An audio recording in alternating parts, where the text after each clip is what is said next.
హల్లెలూయా, హల్లెలూయా. దేవుని నామమునకు మహిమ కలుగును గాక. ఇక్కడ దేవునికి మహిమ ఇవ్వాలని ఆశపడుతున్నారు. ఎంతమంది ఆశపడుతున్నారు? దేవుని కనపరచాలని. ఆమేన్, హల్లెలూయా. నేనైతే దేవుని మహిమపరచడానికి వచ్చా కూడా అదే ఉద్దేశంతో దేవుని సన్నిధిలో ఉండాలని కోరుచున్నాను. ఎందుకంటే మన దేవుడు ఎంత మంచి దేవుడో, ఎంత కృప కలిగిన దేవుడో ఒకసారి వాక్యం చూసి ఆయన స్తుతించటకు, ఆయన ఆరాధించటకు మన హృదయాలను సిద్ధపరచుకుందాం. కీర్తన 130 కీర్తనలో భక్తుడు ఈ విధంగా మాట్లాడుతున్నాడు. ఆయన ప్రార్థన ఇది 3వ వచనంలో, యెహోవా నీవు దోషములను కనిపెట్టి చూచినట్లా ప్రభువా ఎవడు నిలవగలడు? ఆమేన్. ఎవరైనా వర్ది ఉన్నారా? ఎవరైనా అర్హులైన వారు దేవుని సన్నిధిలో నేను పరిశుద్ధుడిని అని నిలబడగలవారు ఎవరైనా ఉన్నారా అంటే ఎవరు లేరు. ఆమేన్. ఆయన పరిశుద్ధత ముందు ఎవరు నిలవలేము. అంత గొప్ప పరిశుద్ధుడు ఆయన, అంత అర్హుడైన. ఆమేన్, హల్లెలూయా. అందుకనే ఆయన వద్ద అతను ఏమంటాడంటే, ఇంకా భక్తుడు ఏమంటాడంటే 7వ వచనంలో, ఇజ్రాయేలు యెహోవా మీద ఆశ పెట్టుకొనుము, యెహోవా యొద్ద కృప దొరుకును అంటున్నాడు. ఆమేన్, హల్లెలూయా, హల్లెలూయా. ఈ కృప అన్నది చూసారా, అది ఒక స్పెషల్ గుణము, అది స్పెషల్ క్యారెక్టర్ అన్నమాట. అది దేవుని యొక్క గుణము. అది కొన్నిసార్లు ఒక తల్లిలోనో, ఒక తండ్రిలోనో, లేకపోతే ఒక మంచి స్నేహితుల్లోనో మనం చూడగలుగుతాం. అది దేవుని యొక్క అట్రిబ్యూట్. ఆమేన్. అది మనకు దేవుడు అనుదినం అనుగ్రహిస్తున్నాడు. యెహోవా యొద్ద మనకు కృప దొరుకుతుందని ఆయన దేవుడు మాట్లాడుతాడు. అంటే మనం అపవిత్రులుగా జీవించాలని కాదు, కానీ ఆయన కృపను బట్టి మరీ ఎక్కువగా మనకు కృప కలిగినట్టుగా, ఆయనకు మహిమ కలిగినట్టుగా మనం జీవించాలని దేవుడు కోరుకుంటున్నాడు.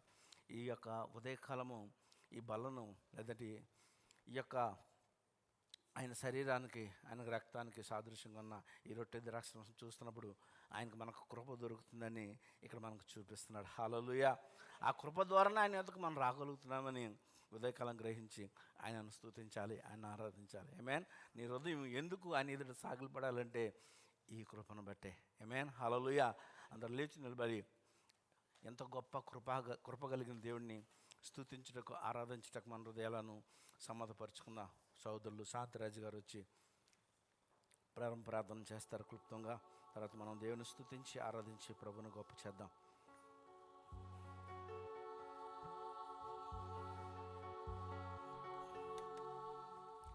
అందరం కళ్ళు మూసుకుందాము. మన హృదయంలో తెరిచి దేవునికి మన ఆత్మలను సమర్పించుకుందాం. మహాపరిశుద్ధుడైన దేవా, నీ పరిశుద్ధ నామములకు వందనములు, స్తోత్రములు చెల్లించుకొనిస్తున్నాం దేవా తండ్రి. ఈ ఉదయకాలమున మేమందరం నీ సన్నిధికి వచ్చి ప్రభువా స్తుతులతోనూ, పాటలతోనూ, ఆరాధనలతోనూ ప్రభువా నిన్ను ఆరాధించడానికి వచ్చి ఉన్నాము కనుక ప్రభువా తండ్రి మమ్మల్ని అందరిని దీవించి ఆశీర్వదించమని అడుగుచున్నాము.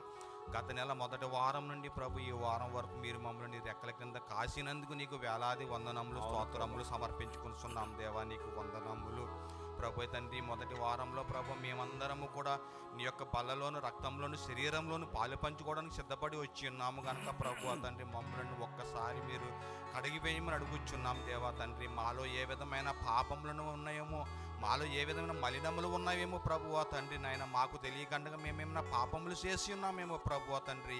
మా పాపములను క్షమించండి, పవిత్రులుగా మమ్మలను తీర్చిదిద్దమని అడుగుచున్నాను దేవా. నీకు వందనములు తండ్రి. యెహోవా నేను చేసిన పాపం ఘోరమైనది, నీ నామమును బట్టి దాన్ని క్షమించుము అని ప్రభు కీర్తనకారుడు రాసిన విధముగా ప్రభు మా పాపములను క్షమించండి, మమ్మలను పవిత్రులుగా, పరిశుద్ధులుగా ప్రభు నీ బిడ్డలుగా మమ్మల్ని దీవించి ఆశీర్వదించమని అడుగుచున్నాం ప్రభు.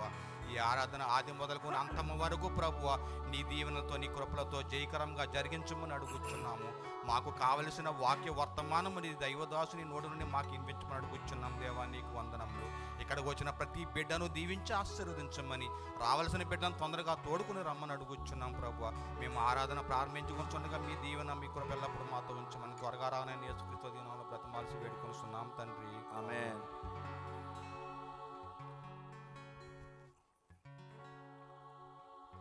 ప్రభుని స్తుతిద్దాం. ఏ బాధ లేదు, ఏ కష్టం లేదని, యేసు నువ్వు నాతో ఉంటాయని ప్రభుని స్తుతిద్దాం.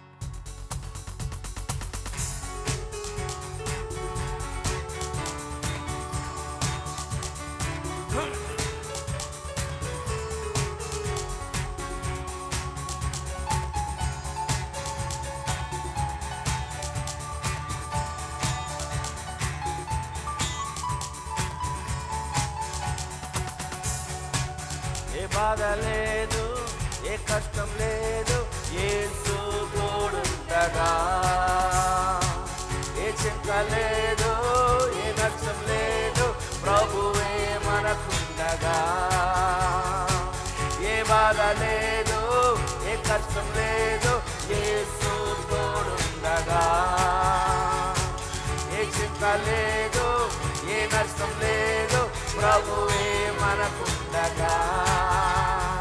దిగులేలా ఓ సోదరా ప్రభువే మనకుండగా, భయమేలా ఓ సోదరి యేసే మనకుండగా, దిగులేలా ఓ సోదరా ప్రభువే మనకుండగా, భయమేలా ఓ సోదరి యేసే మనకుండగా. హల్లెలూయా హల్లెలూయా హల్లెలూయా హల్లెలూయా హల్లెలూయా హల్లెలూయా హల్లెలూయా హల్లెలూయా. ఏ బాధ లేదు ఏ బాధ లేదు ఏ కష్టం లేదు యేసు తోడుండగా, ఆమేన్. ఏ చింత లేదు ఏ నష్టం లేదు ప్రభువే మనకుండగా.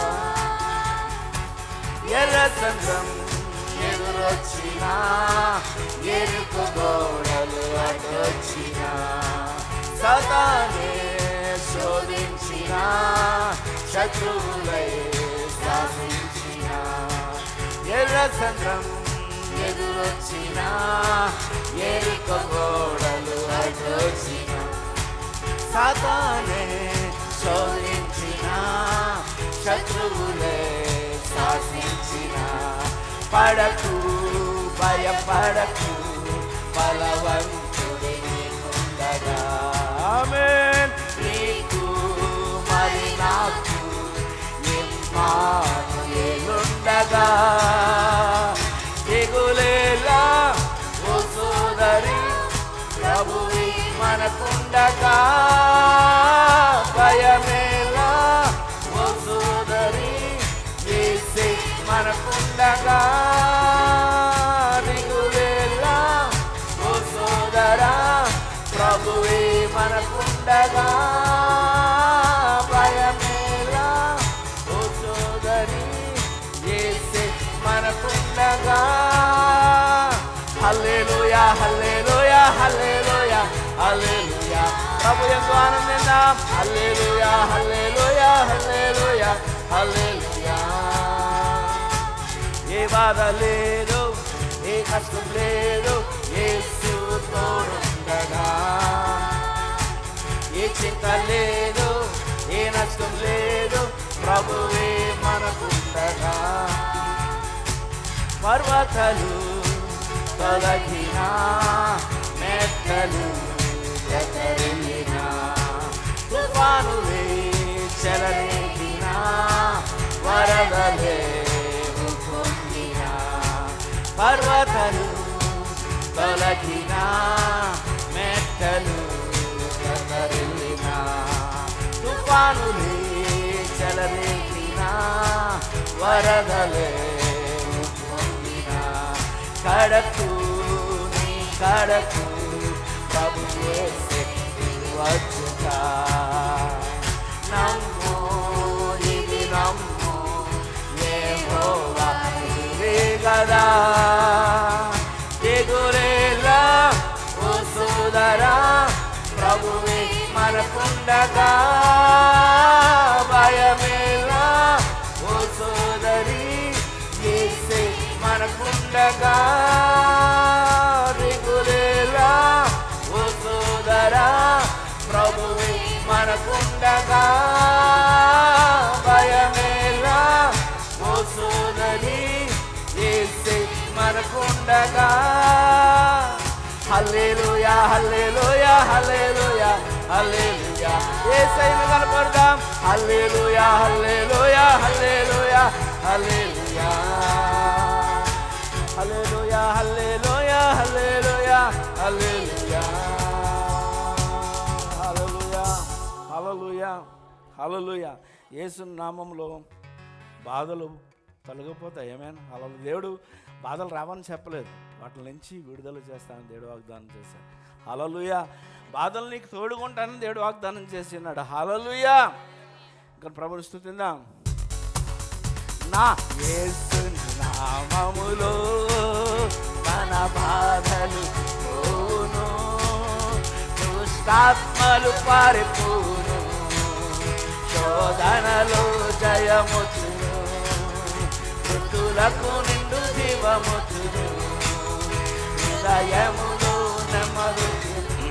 మరోసారి యేసుని నామములో మన బాధలు పోగును, దుష్టాత్మలు పారిపోను, శోధనలో జయముచును, మృతులకు నిండు జీవముచును, హృదయములో నెమ్మదుచును. యేసు రక్తముకే యేసు నామముకే యుగ యుగములకు మహిమే. అభిషిక్తులకు తన దాసులకు ప్రతి సమయమున జయమే. యేసుని నామములో మన బాధలు పోవును, దుష్టాత్మలు పారిపోను, శోధనలు జయముచును, మృతులకు నిండు జీవముచును, హృదయములో నెమ్మదుచును. ఘోరమైన వ్యాధులెన్నైనా మార్పులేని వ్యసన పరులైనా, ఆర్థికముగా లోతులెన్నున్నా, ఆశలు నిరాశలే అయినా, ప్రభు యేసుని నమ్మినచో నీవు విడుదల నొందెదవు, పరివర్తన చెందినచో పరలోకం చేరెదవు. యేసు రక్తముకే యేసు నామముకే యుగ యుగములకు మహిమే. అభిషిక్తులకు తన దాసులకు ప్రతి సమయమున జయమే. పాడాలి. యేసుని నామములో నమ్ముతూ పాడదాం. మన బాధలు పోవును, దుష్టాత్మలు పారిపోవును, శోధనలు జయముచును, మృతులకు నిండు జీవముచును, హృదయములో నెమ్మదుచును. రాజువైనా యాజకుడవైనా నిరుపేదవైనా బ్రతుకు చెడియున్నా, ఆశ్రయముగా గృహములెన్నున్నా, నిలువ నీలే నీకు లేకున్నా, శ్రీ యేసుని నామమునా విశ్వాసము నీకున్నా, నీ స్థితి నీడేదైనా నిత్య జీవము పొందెదవు. యేసు రక్తముకే యేసు నామముకే యుగ యుగములకు మహిమే. అభిషిక్తులకు తన దాసులకు ప్రతి సమయమున జయమే. యేసుని నామములో మన బాధలు పోవును, దుష్టాత్మలు పారిపోవును, శోధనలో జయముచును, మృతులకు నిండు జీవముచును, హృదయములో నెమ్మదుచును. హల్లెలూయా, హల్లెలూయా, హల్లెలూయా. ఇక్కడ ప్రభును స్తుతిద్దాం. ప్రభు త్వరగా వస్తున్నాడు. ప్రపంచ పరిస్థితులు ఎంతమంది గమనిస్తున్నారో నాకు తెలియదు, కానీ ఆయన రాకడ సమీపంగా ఉంది. ఆమేన్, హల్లెలూయా. సంఘం ఎత్తబడే సమయం సమీపంగా ఉంది. నా ప్రియమైన సహోదరి సహోదరా, ఆయన వస్తున్నాడని విశ్వాసంతో సిద్ధపడుతూ ప్రభును స్తుతిద్దాం. ఆయన రాకడ కొరకు ఎదురు చూస్తూ ఆయనను కనపడదాం.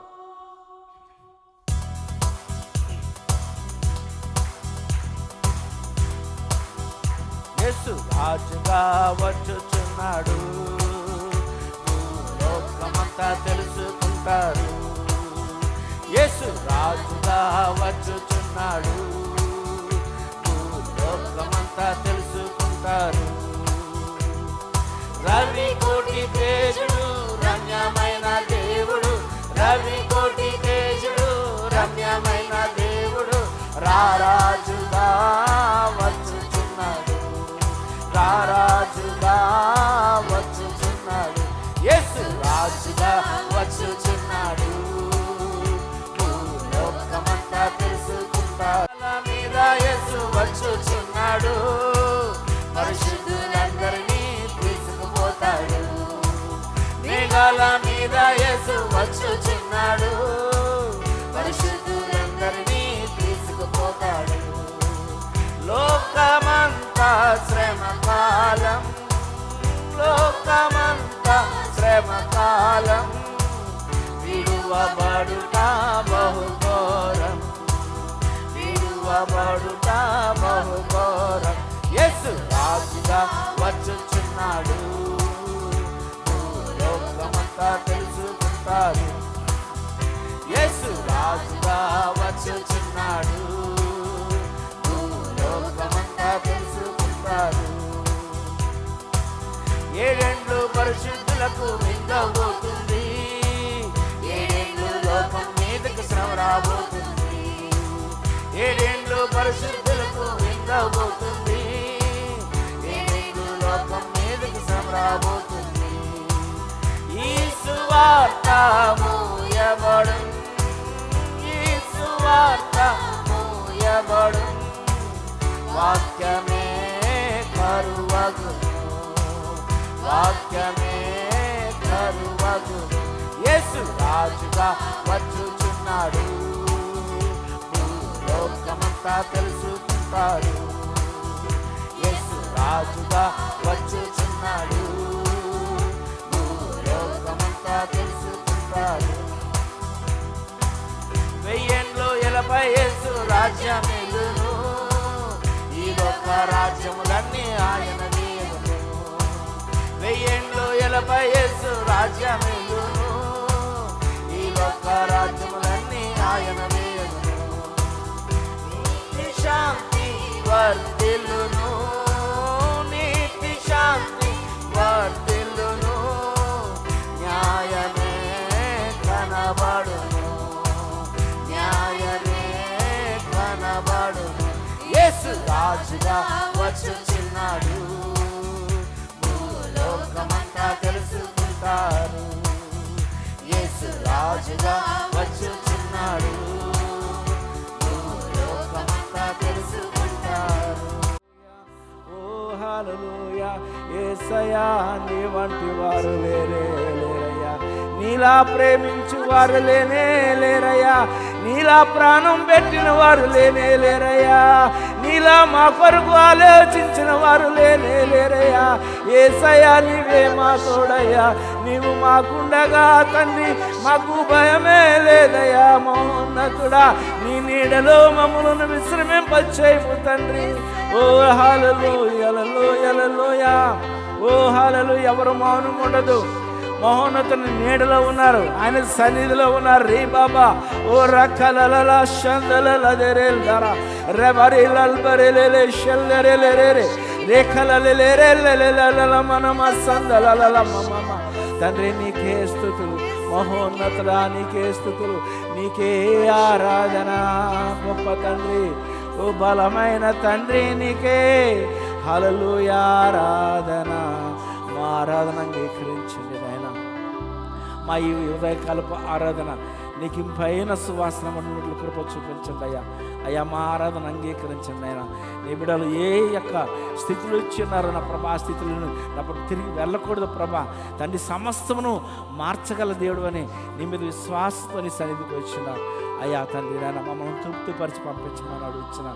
అయ్యో తండ్రి ఇంకా జరగవలసిన కార్యక్రమం అంతట్లో నీ ఆత్మధర్మమును సర్వసత్యంలో నడిపించి నీవే మహిమ ప్రభావాలు పొందుకోమని యేసయ్య పరిశుద్ధ నామములో ఆరాధించి వేడుకొనిచున్నాం పరమ తండ్రి. ఆమేన్. అందరూ గట్టిగా చప్పట్లు పట్టుకోటి ప్రభు నామమున పడదాం. పాస్టర్ గారిని చప్పట్లతో ఆహ్వానిద్దాం.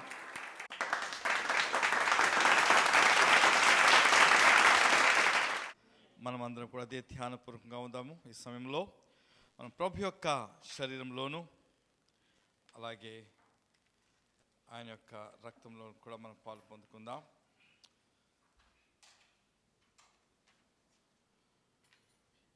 మనకు ఇవ్వబడిన వాక్య ప్రకారంగా 1 కొరింథీయులకు రాసిన పత్రిక 11వ అధ్యాయము 23వ వచనం.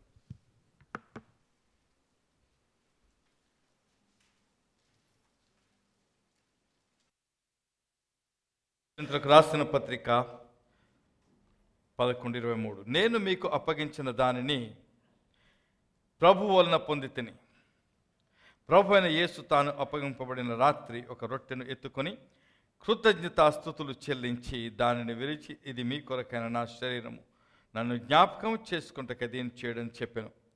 ఆ ప్రకారమే భోజనమైన పిమ్మట ఆయన పాత్రను ఎత్తుకొని, ఈ పాత్ర నా రక్తం వలనైన క్రొత్త నిబంధన, మీరు దీనిలోని త్రాగున్నప్పుడల్లా నన్ను జ్ఞాపకం చేసుకుంటకై దీన్ని చేయడని చెప్పాను. మీరు ఈ రొట్టెను తిని ఈ పాత్రలోని త్రాగున్నప్పుడల్లా ప్రభు వచ్చే వరకు ఆయన మరణమును ప్రచురించుదురు. కాబట్టి ఎవడు అయోగ్యముగా ప్రభు యొక్క రొట్టెను తినునో లేక ఆయన పాత్రలోనిది త్రాగునో వాడు ప్రభు యొక్క శరీరమును గూర్చి రక్తమును గూర్చి అపరాధిగును. కాబట్టి ప్రతి మనుష్యుడు తన్ను తాను పరీక్షించుకొనవలెను. అలాగు చేసి ఆ రొట్టెను తిని ఆ పాత్రలోనిది త్రాగవలెను. ప్రభువు శరీరమును వివేచింపక తిని త్రాగువాడు తనకు శిక్షావిధి కలుగుటకే తిని త్రాగుచున్నాడు. ఇందువలనే మీలో అనేకులు బలహీనులను రోగులనై ఉన్నారు, చాలామంది నిద్రించుచున్నారు. అయితే మనలను మనమే విమర్శించుకునేలా తీర్పు పొందక పోదుము. హల్లెలూయా. వాక్యము మనము అనేక సార్లు ప్రతిసారి చదువుతుంటాం, అనేకసార్లు చదువుతుంటాం. స్పష్టమైనటువంటి ఒక మాట, ఒక వర్తమానం ఇక్కడ రాయబడి ఉంది. మనము ప్రభు యొక్క శరీరములోను అలాగే ప్రభు యొక్క రక్తంలోను పాలు పొందేటప్పుడు ఉండవలసినటువంటి అర్హత గురించి రాయబడి ఉంది. అది ఏంటో, అది ఏమని చెప్తున్నట్టు, అది ఒక నూతన నిబంధన, యేసుక్రీస్తు చేసిన నిబంధనను మనం గుర్తు చేసుకున్నట, ఆయన యొక్క మరణము అంటే ఆయన మరణములో పొందినటువంటి బాధలను, శ్రమలను గుర్తు చేసుకున్నట, వీటన్నిటినీ మనం చేసుకొనిచున్నప్పుడు అయితే ఆయన యొక్క పరిశుద్ధమైన రక్తములో శరీరంలో మనం పాలు పొందేటప్పుడు మనలో అర్హత అంటే పరిశుద్ధత, మనలను మనం పరీక్షించుకొని మనలో ఉన్నటువంటి ప్రతి పాపమును ఒప్పుకొని అలాగ చేయట, అది అర్హతనిస్తుంది. ఆ అర్హత మనం పరీక్షించుకున్నట్టు మనం సంపాదించుకుంటాం. పరీక్షించుకున్నప్పుడు పరిశుద్ధాత్ముడు మనకు నేర్పిస్తాడు, అర్థమయ్యేటట్టు చేస్తాడు. అప్పుడు ఒప్పుకున్నప్పుడు దేవుడు కృపచేత మనను క్షమించి మన సమస్త పాపముల నుండి, అపరాధముల నుండి మనను విడుదల చేస్తాడు. అందుకే మీకు ముందే, ఒక రోజు ముందే మరలా గుర్తు చేస్తుంటాం. అయితే మీలో ఎంతమంది నిన్న రాత్రి ప్రార్థనలో మిమ్మల్ని మీరు పరీక్షించుకున్నారు? లేకపోతే నిన్న రాత్రి కాబట్టి ఉదయకాలం ఇక్కడ వచ్చే ముందు లేచిన తర్వాత కొద్ది సమయం పరీక్షించుకోవడం అంటే 2 మాటలు చెప్తే నన్ను క్షమించి ప్రభువాని కాదు. మన హృదయం తప్పకుండా పరీక్షించుకోవాలి, ఒప్పుకోవాలి. ఒప్పుకున్న ప్రతి పాపాన్ని కూడా దేవుడు క్షమిస్తాడు. కాబట్టి ఆ ప్రకారంగా చేసుకొని రావాలని మేము ఆశిస్తున్నాము. మీరు చేస్తున్నారు లేదో మీకు తెలుసు. అయితే చేయుట ప్రతిసారి చాలా అవసరము. ఆమేన్. ఈ సమయంలో మనం ప్రభు యొక్క శరీరంలోనూ రక్తం పాలు పొందుకుందాం, ప్రార్థన చేసుకుందాం. ప్రార్థన చేసుకునేటప్పుడు ఇంకా ఎవరైనా సిద్ధపడినట్లయితే మరొకసారి మీరు హృదయం తెరిచి ప్రభునకు సమర్పించుకోనండి. సమస్త మహిమకు ఘనతగాను మా తండ్రి, మా ప్రభా యొక్క ఉదయకాలం మరొకసారి మీ శరీరంలోనూ రక్తంలోనూ పాలు పొందుటకు ఇచ్చుచున్నటువంటి ఈ యొక్క అవకాశం కొరకే మీకు వేలాది స్తుతులు చెల్లించుకొంచున్నాం. ప్రభా, మీరు మమ్మల్ని ప్రేమించి మా కొరకు మీ ప్రాణం పెట్టి మీ శరీరమును మీ యొక్క జీవమును మా కొరకు మీరు ధారపోసి, మీ రక్తం ధారపోసి ప్రభా, మా యొక్క పాపక్షమాపణ కొరకే, మా యొక్క శాప విముక్తి కొరకే, సమస్త బంధకములు విడుదల చేయడం కొరకే గొప్ప ప్రభా బలియాగం మీరు చేస్తున్నారు. ప్రభా, మీ యొక్క బలియాగమును గుర్తు చేసుకొంచున్నాం. ఈ బలియాగంలో మీరు పొందిన శ్రమ ప్రభా మానవులు లెక్క పెట్టజాలనంతటువంటి శ్రమ తండ్రి, అది గుర్తు చేసుకొంచున్నాం. ఈ ఉదయకాలంలో మా ముందు ఉంచబడినటువంటి ఈ రొట్టె మీ శరీరంకు అలాగే మీ యొక్క రక్తం యొక్క మరి మీ యొక్క రసం యొక్క రక్తమునకు సాదృశ్యం ఉంటున్న వీటిని మీరు పరిశుద్ధపరచి అభిషేకించి రొట్టెను మరి మీ శరీరముగాను అలాగే రసమును మీ రక్తముగాను మీరు మాకు ప్రభు అభిషేకించవలసిన ప్రార్థన చేస్తున్నాం తండ్రి. ప్రభా మా యొక్క ఆరాధనలో మీరు మహిమ పొందుకోమని మా ప్రభువును రక్షకుడైన యేసుక్రీస్తు నామములో ప్రార్థన చేస్తున్నాం తండ్రి. ఆమేన్. ప్రభు తాను అప్పగింపబడిన రాత్రి మరి రొట్టెని ఎత్తుకొని, ఇది మీ కొరకు నలగగొట్టబడినటువంటి నా శరీరం అని ఆయన ఇచ్చిండగా, మరి తన శిష్యులకు ఇచ్చిండగా వారు దాన్ని తీసుకుని మరి వారు పంచుకున్నారు.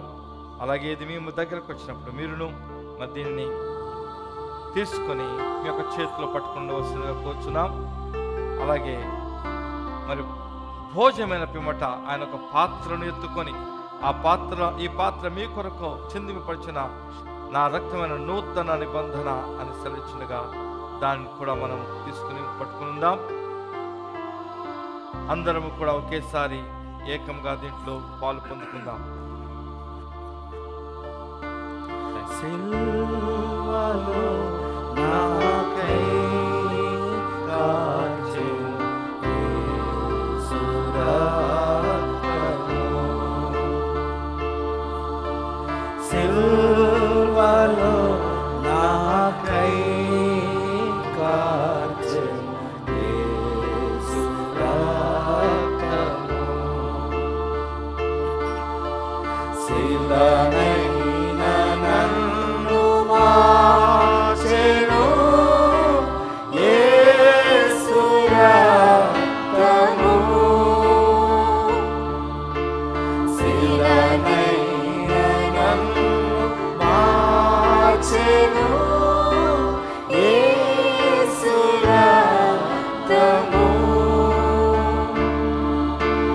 యేసు రక్తము, ప్రభు యేసు రక్తము, అమూల్యమైన రక్తము, యేసు రక్తము, అమూల్యమైన రక్తము, యేసు రక్తము, సమకూర్చునన్ను తండ్రితో యేసు రక్తము, సమకూర్చునన్ను తండ్రితో యేసు రక్తము, సంధి చేసి చేర్చును యేసు రక్తము, సంధి చేసి చేర్చును యేసు రక్తము, యేసు రక్తము, ప్రభు యేసు రక్తము, ఐక్యపరచును తండ్రితో యేసు రక్తము, ఐక్యపరచును తండ్రితో యేసు రక్తము, సమాధాన పరచును యేసు రక్తము,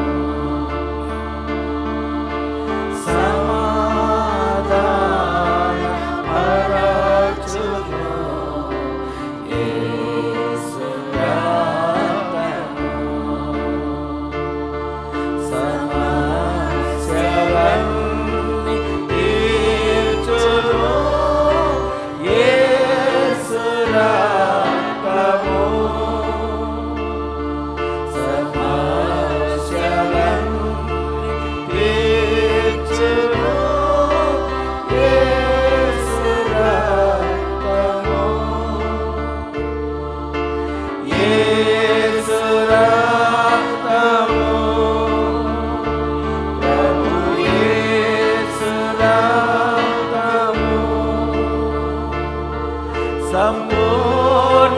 శాంతినిచ్చును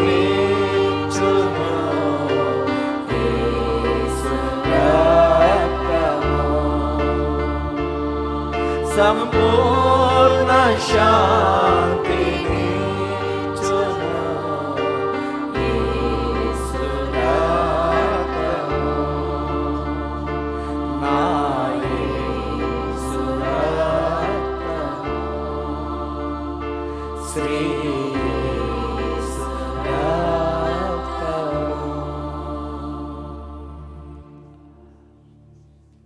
మన చేతిలో ఉన్నటువంటి ప్రభు శరీరము మనమందరం కూడా ఒకేసారి తీసుకుని ఆయన మహిమపరచుకుందాం. మన పాపముల కొరకై చిందించిన ఆయన రక్తము మన అందరం కూడా ఆయన యొక్క శ్రమను గుర్తు చేసుకొనొచ్చు. దీంట్లో పాలు పొందుకుందాం.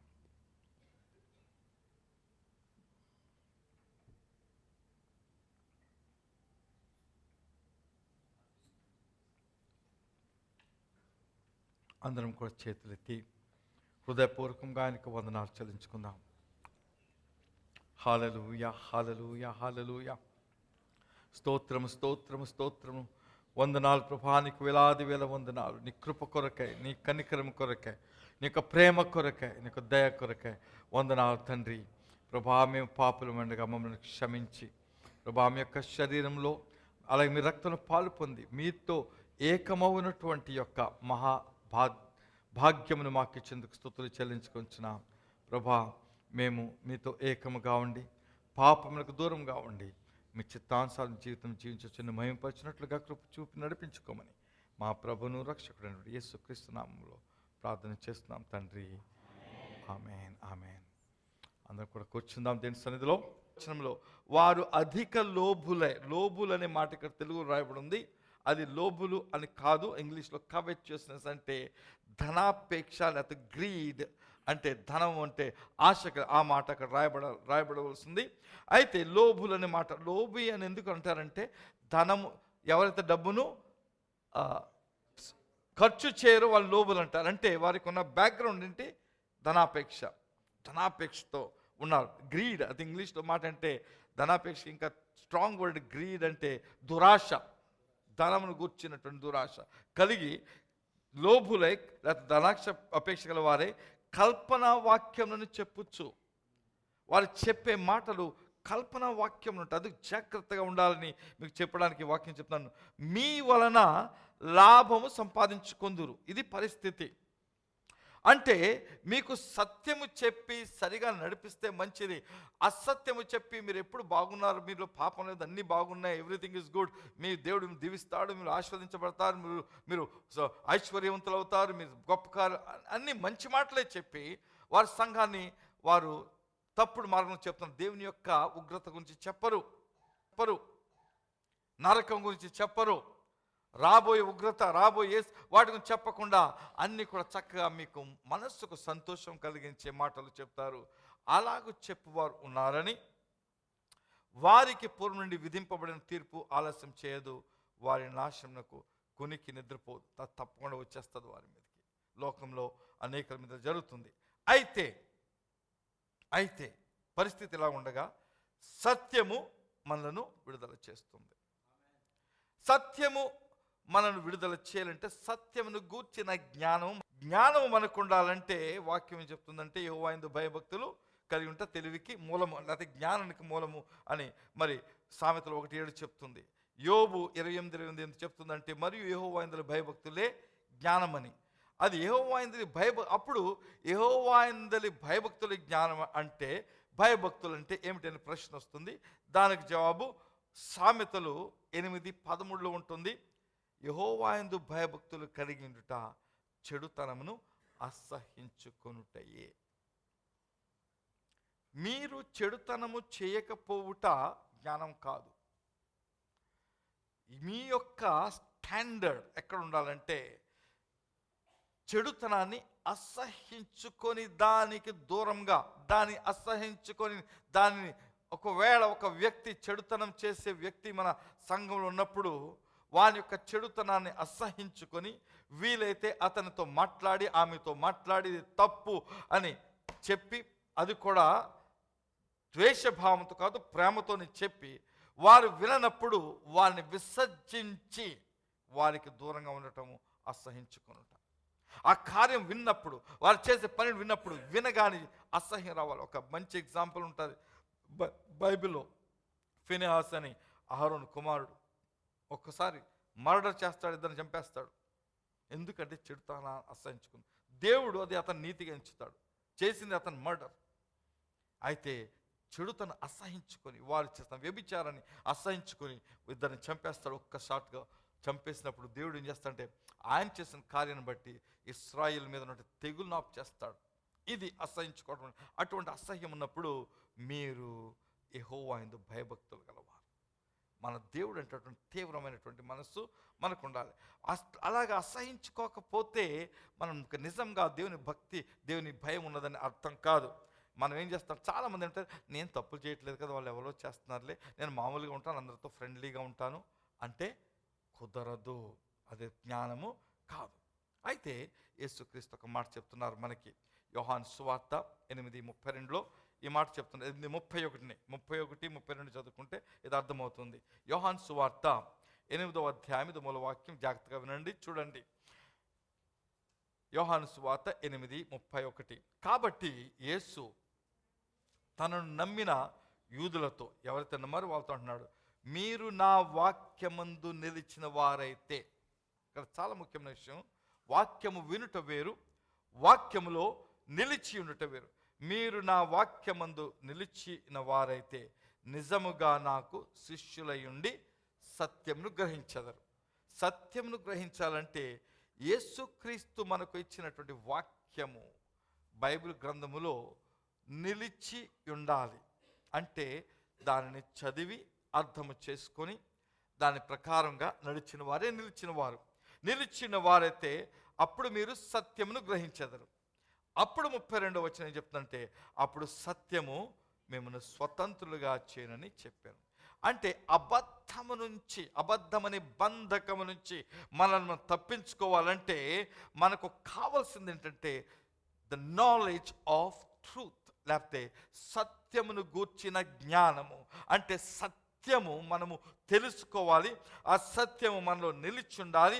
సత్యమును అనుసరించి నడిచిన వారమైతే మనము ఎన్ని అబద్ధ ప్రవక్తలు వచ్చినా, అబద్ధ బోధకులు వచ్చినా, మరి వారు ప్రవచనాలు చెప్పినా వాటిని మనం జాగ్రత్తగా మరి అర్థము చేసుకునే పరిస్థితి మనకుంది. కాబట్టి ఎవరు మనలను ఆ యొక్క ఏమంటారంటే డిసెప్షన్ మోసంలో నీకు వెళ్ళకుండా వారిని మనం తప్పించుకుంటాం. ఎవరు కూడా మనల్ని మోసగించలేరు. హల్లెలూయా. ఎప్పుడైతే మీకు సత్యం తెలుస్తుందో. అయితే సత్యం అంటే ఏమిటి? ఈ ప్రశ్న పొంతి పిలాతు యేసుప్రభుని అడుగుతాడు. యోహాను సువార్త 18వ అధ్యాయం 38 నుంచి చదివినప్పుడు ఈ పొంతి పిలాతు మాట్లాడుతాడు. చూడండి ఇక్కడ. అందుకు పిలాతు నీవు రాజువా అని ఆయన అడగగా యేసు నీవు అన్నట్టు నేను రాజునే. అయితే ఒక జవాబు చెప్తున్నాడు. సత్యమును గూర్చి సాక్ష్యమిచ్చుటకు నేను పుట్టితిని. సత్యం అంటే ఏంటనే ప్రశ్న మనం వేసుకున్నాం కదా, దానికి జవాబు వస్తుంది ఇక్కడ ఈ మాటలో.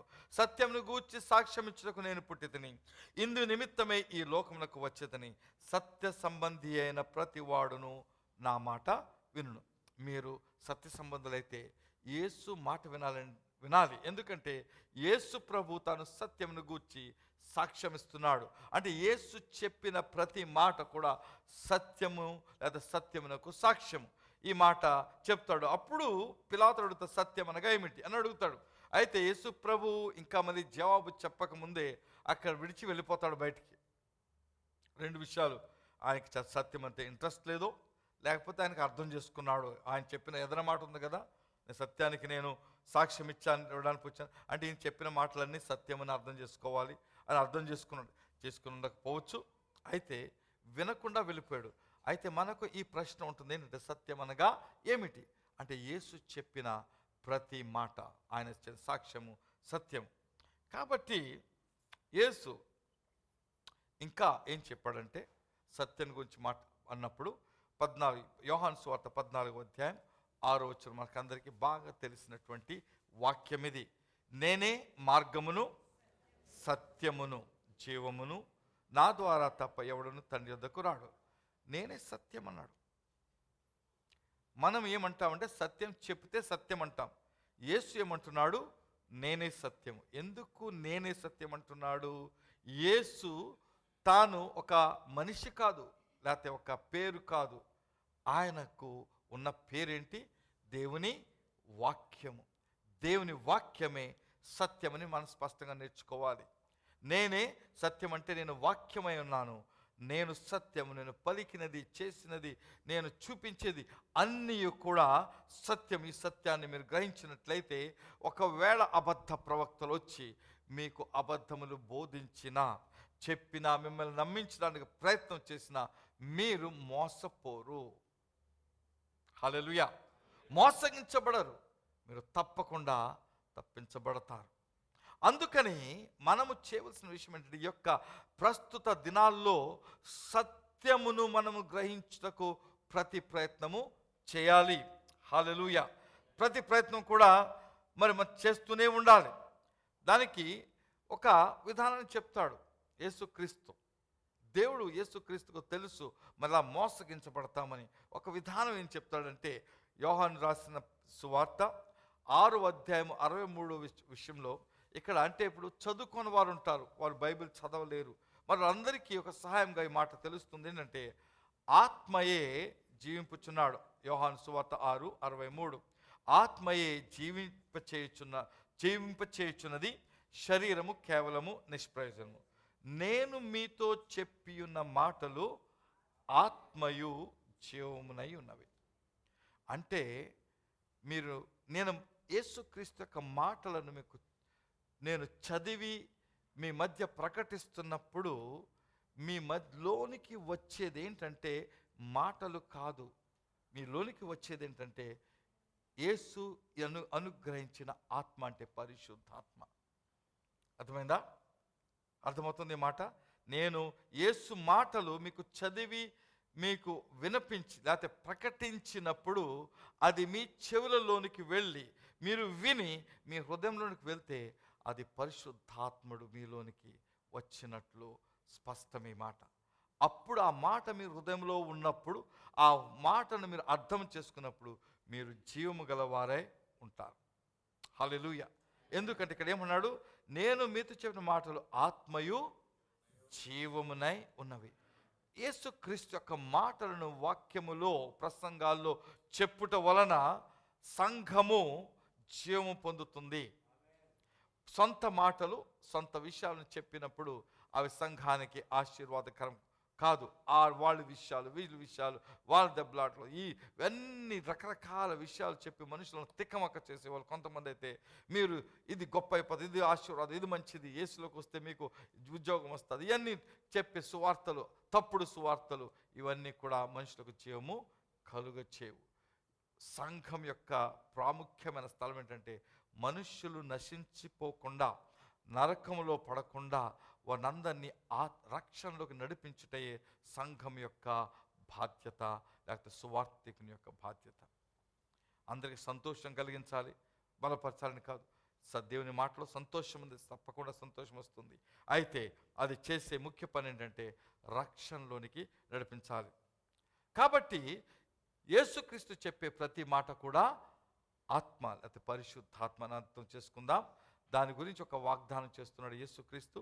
యోహాను సువార్త 14వ అధ్యాయం. నా యొక్క చాలా వాక్యాలు ఈ మాటలు ఎక్కువ చెప్తూ ఉంటాను నేను. ఎందుకంటే మన జీవితము, మన ఆత్మీయ జీవితము 2 విషయాల మీద ఆధారపడి ఉంటుంది. ఒకటి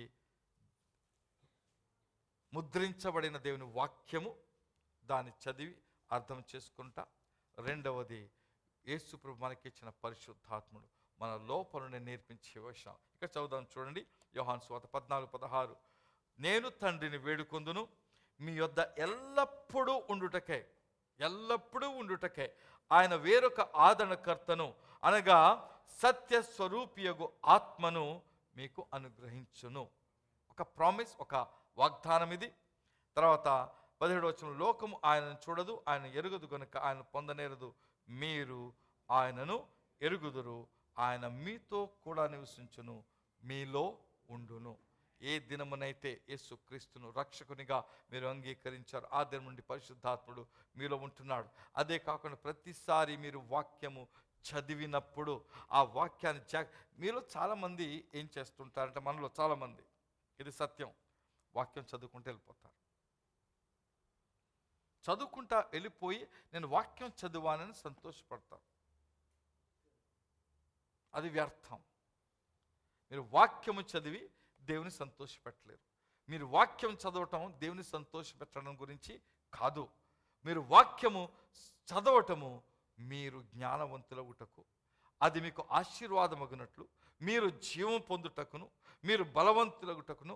అలాగే ఈ వాక్యము ఒక ఖడ్గం ఉంటుంది కాబట్టి, ఈ వాక్యం మీ హృదయంలో ఉన్నప్పుడు అది మీ నోటి ద్వారా బయటకు వచ్చినప్పుడు అది ఒక ఖడ్గం వలె ఉంటుంది, మీ సాతాను ఎదురిస్తుంది.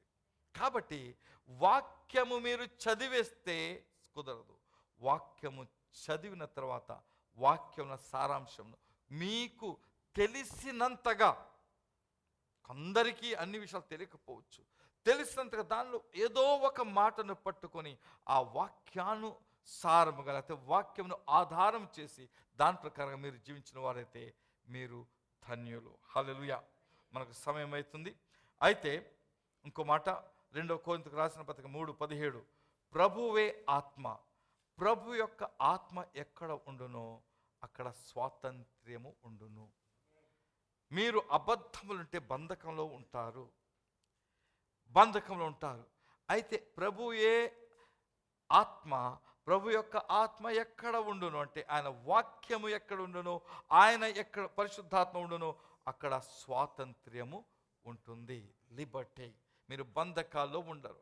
మీరు బంధకాల్లో ఉండకుండా ఉండాలంటే దేవుని యొక్క వాక్యాన్ని వినాలి, ధ్యానించాలి.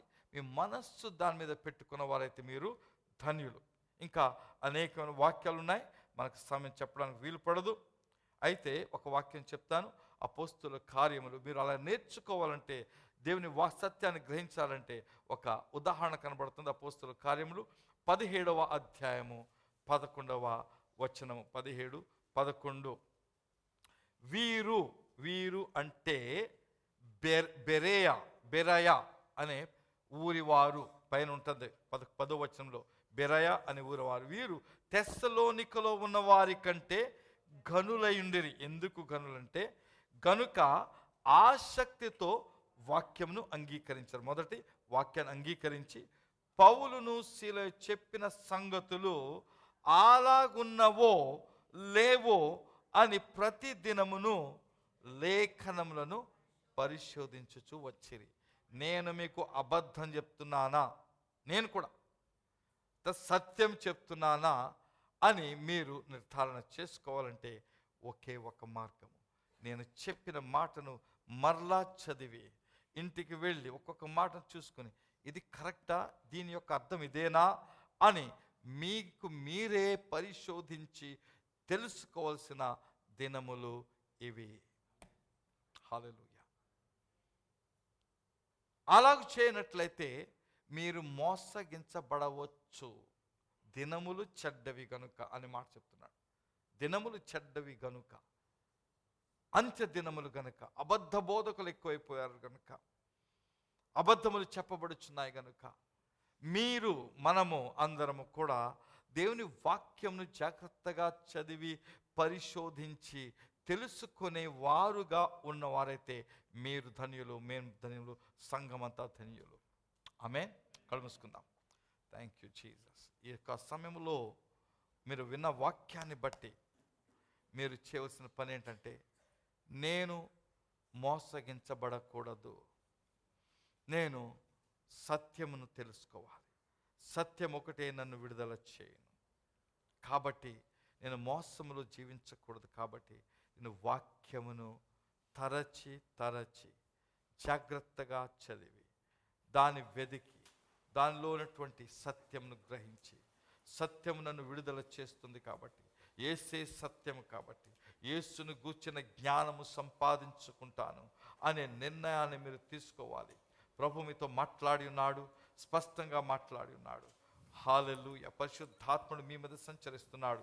పరిశుద్ధాత్ముడు మీ హృదయంలోనికి తన శక్తితో వచ్చి ఉన్నాడు. ఎందుకంటే నేను చెప్పిన మాటలు వాక్యము గనుక, వాక్యము సత్యము గనుక, ఈ సత్యమే పరిశుద్ధాత్మ గనుక పరిశుద్ధాత్ముడు మీలో ప్రవేశించున్నాడు. కాబట్టి పరిశుద్ధాత్ముడు మీకు నేర్పించి మిమ్మల్ని బలపరుస్తాడు. కాబట్టి ఈ వాక్యం మీద ఆధారపడి జీవిస్తాను అనే ఒక దృఢమైన నిర్ణయం ఈ సమయంలో మీరు తీసుకునవలసి ఉంది.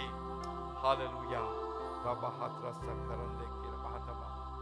మార్గం నీవే, సత్యం జీవం నీవే, జీవించుటకు ఆధారం నీవే. మార్గం నీవే, సత్యం జీవం నీవే, జీవించుటకు ఆధారం నీవే. బ్రతుకంతా నీ కొరకే జీవింతును, నేను ఆరాధింతు. బ్రతుకంతా నీ కొరకే జీవింతును, నేను ఆరాధింతు. మరువలేను నీరు ప్రేమ, విడువలేనయా నీ స్నేహం. మరువలేను నీరు ప్రేమ, విడువలేనయా నీ స్నేహం. నీవే నా ప్రాణము, నీవే నా సర్వము, నీవే నా జీవము. యేసయ్యా, యేసయ్యా, యేసయ్యా, యేసయ్యా. ప్రేమగల తండ్రి, ఉదయకాలున్న నీ సత్యమును మాతో మాట్లాడినా ఈ సత్యం నీ బిడ్డల హృదయంలో నిలిచి ఉండి ఎవరిని కూడా మోసగింపబడకుండా ఈ అంత్యకాలంలో నీ యొక్క వాక్యమును జాగ్రత్తగా ధ్యానించి దాని ప్రకారంగా జీవించినట్లు ఈ సంఘంలో వారందరినీ కూడా మీరు నడిపించాలి, మనందరూ నడిపించాలని మీకే వందనాలు తెలియజేస్తూ యేసుక్రీస్తు నామములో ప్రార్థన చేస్తున్నాం తండ్రి. హల్లెలూయా. అందరూ చప్పట్లు కొట్టి ప్రభువుని కనపడతాం. దేవునికి కానుకల ద్వారా దేవుని ఆరాధిద్దాం. సమర్పణతో దేవుడిని కనపడదాం.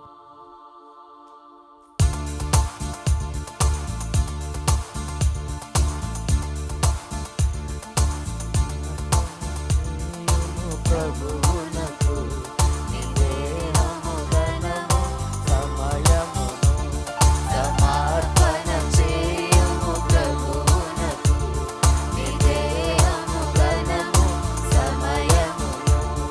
అబ్రాహామును అడిగెను ప్రభువప్పుడు, ఇస్సాకును అర్పణ ఇమ్మనెను. అబ్రాహామును అడిగెను ప్రభువప్పుడు, ఇస్సాకును అర్పణ ఇమ్మనెను. నీ బిడ్డల సేవకు నీచెదవా, నీ బిడ్డల సేవకు నీచెదవా, నీచెదవా. సమర్పణ చేయుము ప్రభువునకు నివేదనము సమయమును. సమర్పణ చేయుము ప్రభువునకు నివేదనము సమయమును.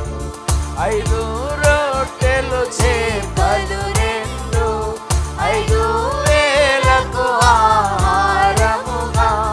5 రొట్టెలు చేపలు 2, 5,000కు ఆహారముగా. అర్పించిన బాలుడ కటివేళ, అర్పించిన బాలుడ కటివేళ, అర్పించినవా. సమర్పణ చేయుము ప్రభువు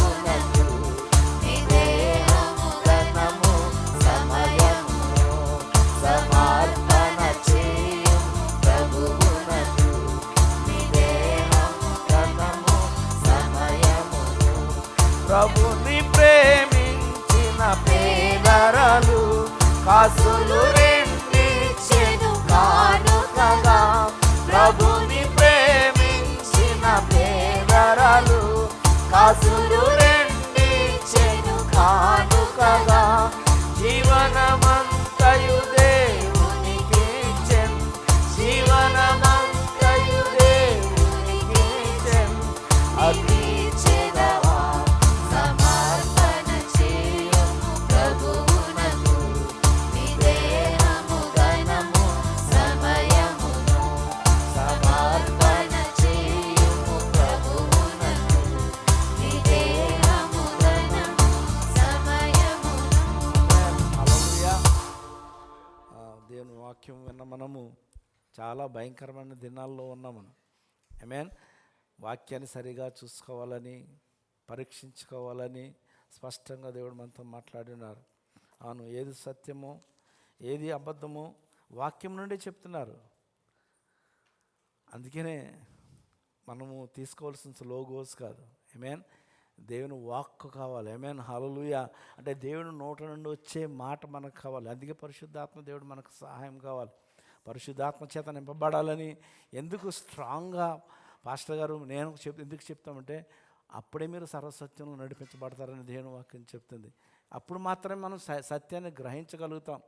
లేదంటే తప్పుడు మార్గానికి వెళ్ళిపోయి నాశనమైన మార్గంలోనికి మనం వెళ్ళే ప్రమాదం ఉంది. కనుక సత్యాన్ని గ్రహించినట్లుగా వాక్యాన్ని విని ఆత్మచేత నింపబడి మీరు నడిపింపబడాలని, ఆత్మ కొరకు అడగాలని, ఆత్మాభిషేకంతో నింపబడాలని, ఆశతో దేవుని సన్నిధికి రావాలని మిమ్మల్ని అందరూ ప్రోత్సహిస్తున్నాను.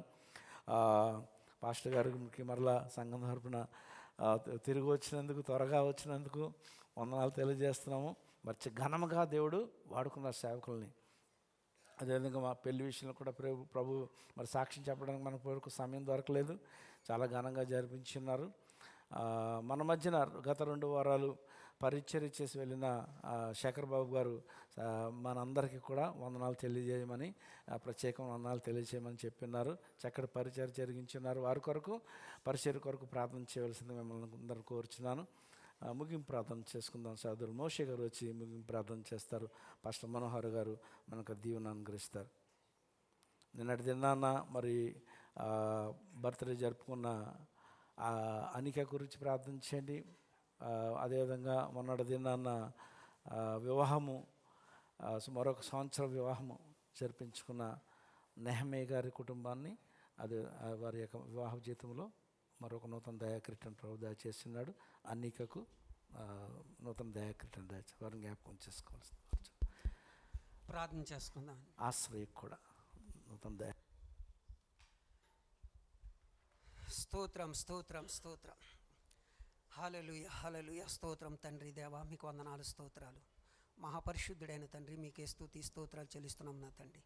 నా ప్రభ, గడిచిన వారం నుండి ఈ వారం వరకు మీ అమూలమైన సజూరెక్కల కింద మమ్మల్ని అందరినీ దాసి కాసి కాపాడి మరొకసారి నీ పాద సన్నిధికి నడిపించినందుకు వందనాలు స్తోత్రాలు నా తండ్రి. ప్రారంభం నుండి ముగింపు వరకు నీ ప్రభ, నీ కృపతో, నీ ప్రేమతో, సమాధానంతో, నీ ఆత్మతో నడిపించిన విధానం బట్టి మీకు వందనాలు స్తోత్రాలు నా ప్రభ. మరి ముఖ్యంగా నీ దాసుని నిలబెట్టుకుని స్పష్టంగా మాతో మాట్లాడిన దేవా నీకు వందనాలు. మా మధ్యకి తీసుకొచ్చిన నీ వాక్యాన్ని బట్టి నా ప్రభ, నీ వాక్యను బట్టి, నీ మాటను బట్టి మీకు కృతజ్ఞతాస్తుతులు చెల్లిస్తున్నాం. అవును ప్రభ, ఈ లోకంలో నా తండ్రి మేము సత్యాన్ని ఎరిగి సత్యములో నడవలసిన వారమై ఉన్నాం నా తండ్రి. ఎందుకంటే అజ్ఞానంలో బ్రతుకుతున్నాం నా తండ్రి. భయంకరమైన పరిస్థితుల మధ్య బతుకుతున్నాం. పరిస్థితులు నా తండ్రి భయంకరమైన స్థితిగతుల్లో ఉన్నాము నా తండ్రి. నా ప్రభ, ఈ స్థితిలో నా తండ్రి, ఈ యొక్క నా ప్రభ చెడిపోయిన ఈ లోకములో ఉన్నాము నా తండ్రి. నా ప్రభ, ఏది సత్యమో ఏది నా ప్రభ మరి నా ప్రభ నీ వాక్యము ద్వారాగా మేము తెలుసుకునే భాగ్యాన్ని మాకు దయచేయమని ప్రార్థిస్తున్నాం. నీ సత్యాన్ని అనుసరించి నడుచుకునే ప్రార్థనా జీవితం మాకు దయచేయండి. ప్రార్థనాపూర్వకంగా నా ప్రభ నీ వాక్యాన్ని నా ప్రభ మేము చదువుకొని నా ప్రభ నీ వాక్యాన్ని పట్టుకొని నీ వాక్యంలో ఉన్న సత్యాన్ని నా ప్రభ, మీరే సత్యము మార్గము జీవమై ఉన్న దేవుడు అని నా ప్రభ, అటువంటి సత్యమైన మార్గంలోకి మమ్మల్ని నడిపించమని ప్రతి దినము నా తండ్రి నీ సన్నిధిలో గోజాడే కృపను మాకు దయచేయమని నా ప్రభ నా ప్రభ నా తండ్రి, మేము నా తండ్రి మోసపోకుండా నా ప్రభ నా తండ్రి ఈ లోకంలో నా తండ్రి నీ యొక్క కృప చూపమని ప్రార్థిస్తున్నాం నా తండ్రి. నా ప్రభ, అటువంటి కృప మా అందరికీ దయచేయమని నడుస్తున్నాం నా తండ్రి నా ప్రభా నెహెమ్యా గారిని బట్టి నా ప్రభా వారి జీవితంలో ఇచ్చిన నూతన కిరీటాన్ని బట్టి మీకు వందనాములు స్తోత్రములు. వారి కుటుంబాన్ని మీరు కాసి కాపాడమని ప్రార్థిస్తున్నాము నా తండ్రి. నిన్నటి దినాన్న నా ప్రభా నా తండ్రి నా ప్రభా బర్త్డే జరిపించుకున్న బిడ్డను బట్టి మీకు వందనాలు నా ప్రభా. కుటుంబానికి కావలసిన దీవెన ఆశీర్వాదాలు మెండుగా మీరు దయచేయమని ప్రార్థిస్తున్నాం. ఆ బిడ్డకి నా తండ్రి నీ కాపుదల భద్రత నా తండ్రి సంవత్సరం అంతా ఏ రీతిగా అయితే మీరు కాసి కాపాడారో నా ప్రభా ఆ జీవితం అంతా నా ప్రభా మీ కాపుదల ఆ బిడ్డకి దయచేయమని నా ప్రభా నీ యొక్క సన్నిధిలో నా తండ్రి మంచి విశ్వాసరాలుగా పెంచడానికి తల్లిదండ్రులకు జ్ఞానం దయచేయమని ప్రభా మరొకసారి నీ కృతజ్ఞతాస్తుతులు చెల్లిస్తున్నాము నా తండ్రి నా ప్రభా. రాత్రి జరిగించిన ఆరాధన అంతట్లోనే మీకే వందనాలు చెల్లిస్తున్నాం. మరొకసారి నా తండ్రి ఈ దినము నా తండ్రి నా ప్రభా మమ్మల్ని ఈ రీతిగా సమకూర్చినందుకు మీకు వందనాలు. ఎదుగు నా తండ్రి నా ప్రభ కష్టంలో లేములో నుండి తీసుకొచ్చిన ప్రతి ఒక్క కానుకను బట్టి మీకు వందనాలు స్తోత్రాలయ్యా.